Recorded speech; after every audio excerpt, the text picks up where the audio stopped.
میں حضور کو دیکھ کے گھر آیا تو زوجہ سے کہا بھلی مانس کچھ ہے کھانے کی؟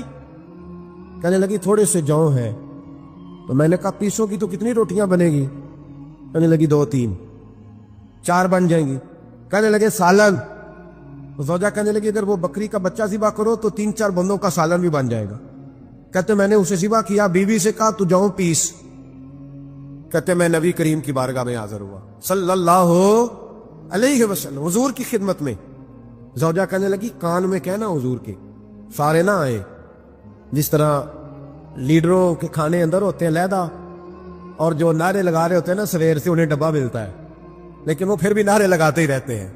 مجھ پہ الزام لگنے لگا ہے کہ آپ سیاست دانوں کو ہر جمعے میں رگڑا دیتے ہیں، تو میں کہنا صحیح کر چھوڑو پھر اسی مڑ جانے تنوا کو سیانے ہو جائیں۔ یہ سیانے نہیں ہو رہے، ہمیں بات کرنے کی بھی اجازت نہیں۔ شعر کہہ دیتا ہوں کہ ہم آہ بھی کرتے ہیں تو ہو جاتے ہیں بدنام، وہ قتل بھی کر دے تو چرچا نہیں ہوتا۔ انہوں نے کدے پوچھا جے سانو آخیا جے چپ رہو۔ لیکن بھائی یہ اس ممبر کا تقاضا ہے، میرے امام اعظم کا فتویٰ ہے، جو عالمی حالات سے باخبر نہ ہو وہ جمعے کا خطبہ نہ دے۔ وہ جو رٹی رٹائی باتیں ہم سے نہیں ہوتی، اس لیے کہ جلال بادشاہی ہو یا جمہوری تماشا ہو، جدا ہو دین سیاست سے تو رہ جاتی ہے چنگیزی۔ حق بات انشاءاللہ ہو رہی ہے اور ہوتی رہے گی، تو بات صاف ستھری ہے۔ اگر کوئی بات ایسی ہوگی تو وہ بات اگر غوث پاک اپنے خطبہ جمعہ کے اندر کہہ سکتے ہیں کہ میں ظالموں کو حکمران نہیں بننے دوں گا، تو ہم تو ان کے نوکر ہیں نا، پھر ہم قادری کیسے ہوئے اگر غوث پاک کے طریقے پہ عمل ہی نہ کریں تو۔ اس لیے مہربانی کرے ہمیں کوئی شخص ایسا مشورہ نہ دے، بلکہ کئی دفعہ ظلم ہوتا ہے، جب کوئی مشورہ دیتا ہے تو عورتیں تو انہوں دل کرتا ہے، اس لیے مہربانی کرے ایسی کوئی مشاورت نہ کرے۔ بالکل جو غلط بات کرے گا اس پہ ہم بولیں گے، اور آہستہ آہستہ نہیں کھل کھلا کے بولیں گے، بالکل بولیں گے، اس لیے کہ اللہ نے زبان دی ہے، وہ کسی وڈیرے کے قدموں میں بیٹھنے کے لیے نہیں دی، وہ رسول اللہ کے ترانے پڑھنے کے لیے دی ہے۔ ترانے پڑھنے، اگر حضرت بلال رسیوں میں بند ہو کے اور ابو لہب اور عتبہ اتیبہ اور عبداللہ بن جدان اور امیہ بن خلف جیسے لوگوں کے بیچ کھڑے ہو کے کہہ سکتے ہیں نہیں بات جو سچی ہے وہ کی جائے گی، تو ممبر رسول پہ بیٹھ کے نہیں کہہ سکتے؟ اپنے بھی خفا مجھ سے ہے، بیگانے بھی ناخوش، میں زہر حلال کو کبھی کہہ نہ سکا کن، میں کہتا ہوں وہی بات سمجھتا ہوں جسے حق نے ابلہ مسجد ہوں میں توحید کا فرزند۔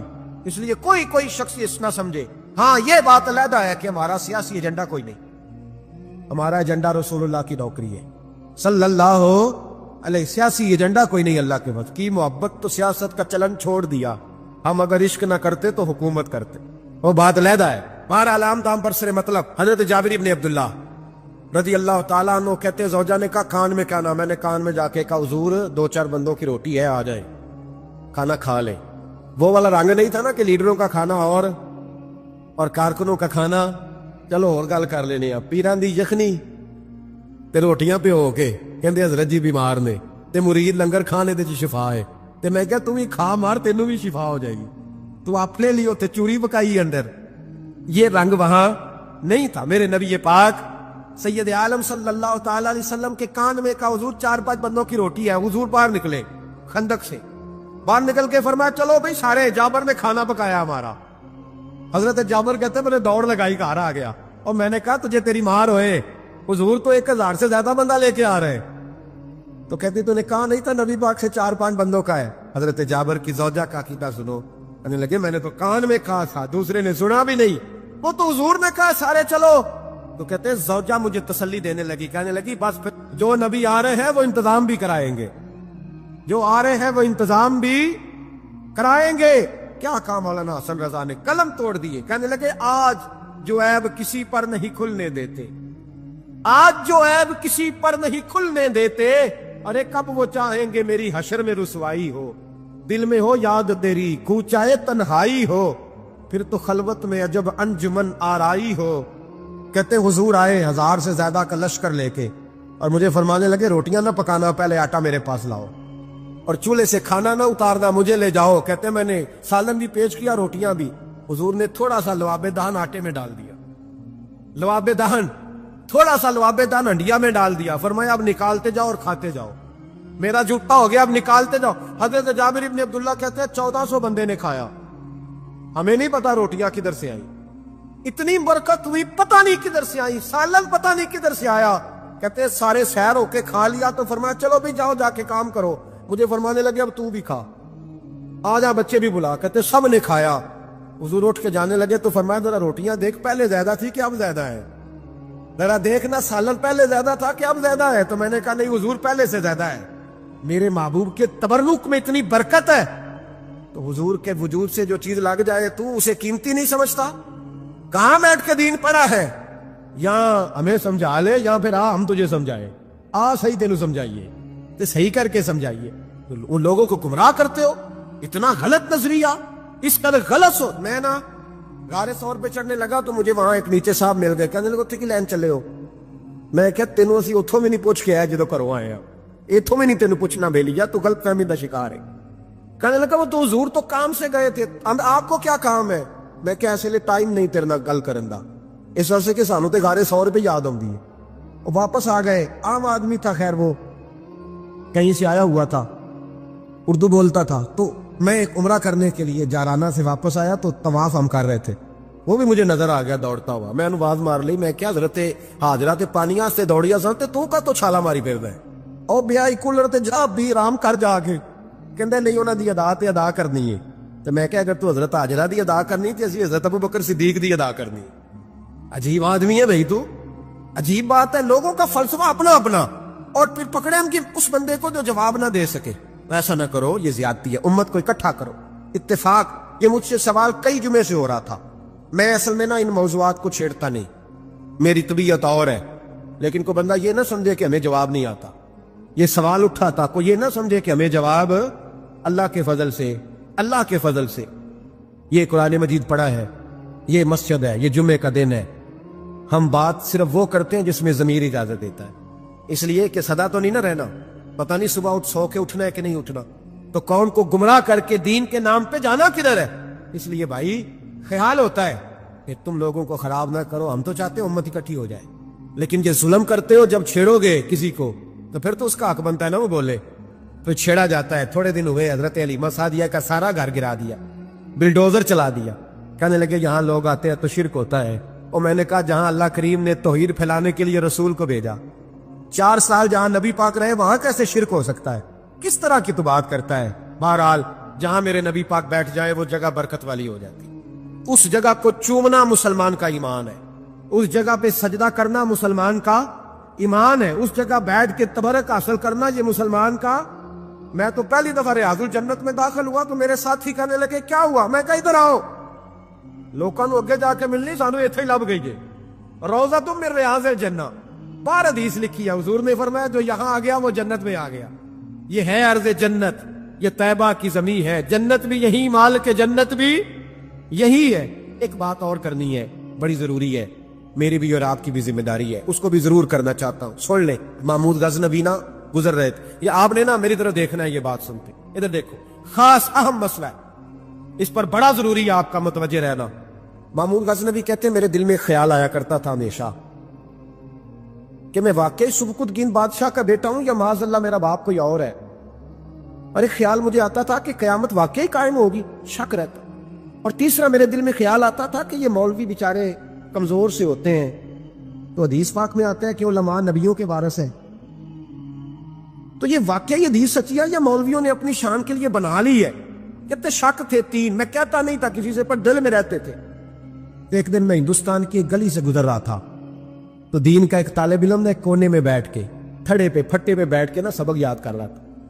اسے جب سبق بھول جاتا نا تو ایک ہندو کھتری کی دکان تھی, اس کے اندر چراغ جل رہا تھا اور ایک چھوٹا سا روشن دان تھا, اینٹ نکلی ہوئی تھی, وہاں سے نا ایک کرن باہر آ رہی تھی روشنی کی. تو وہ طالب علم جب سبق بھول جاتا تو کتاب روشنی کے آگے کرتا, عبارت دیکھتا, پھر کونے میں جا کے یاد کرتا. محمود کہتے مجھے بچے کا ذوق بڑا اچھا لگا. میں نے اسے بلایا, میں نے کہا بچے تم لالٹین کیوں نہیں خریدتے؟ تو کہنے لگا میں یتیم ہوں اور رسول اللہ کا دین پڑھنا میرا شوق ہے, مدرسے میں پڑھتا ہوں پر غربت ہے, لالٹین نہیں. کہتے میں نے اسے تھپکی بھی دی اور لالٹین بھی دی. میں نے اسے کہا 2 سپاہیوں کی ڈیوٹی لگائی, جب تیل ختم ہو جائے تم نے تیل پہنچانا ہے. محمود کہتے زندگی میں بڑی نیکیاں کی تھی پر اتنا سکون آج ملا پہلے کبھی نہیں ملا تھا. کہتے شاہ کی نماز پڑھی تو دل میرا ٹھنڈا ٹھنڈا ٹھار, پھولوں کی سیت پہ میں سویا کہتے ہیں آج تو میرے نصیب ہی جاگ گئے، نصیب ہی جاگ گئے۔ کہتے ہیں سارا شہر ایسے جیسے پھولوں کی طرح مہک رہا ہے۔ کہتے ہیں میں کیا دیکھتا ہوں کہ خواب میں میرے رسول تشریف لے آئے، خواب میری وچ ماہی آیا تے میں گل وچ پا لئیاں باواں تے ڈر دی ماری اکھ بھی نہ کھولاں کتے پھر وچھڑ نہ جاواں۔ اور کسی شخص نے کہا سچے ہویا مینوں ترلے لیندیاں کدی موڑ میرے ول واگاں، خواب میری وچ ایک وار جے آویں میں ساری عمر نہ جاگاں۔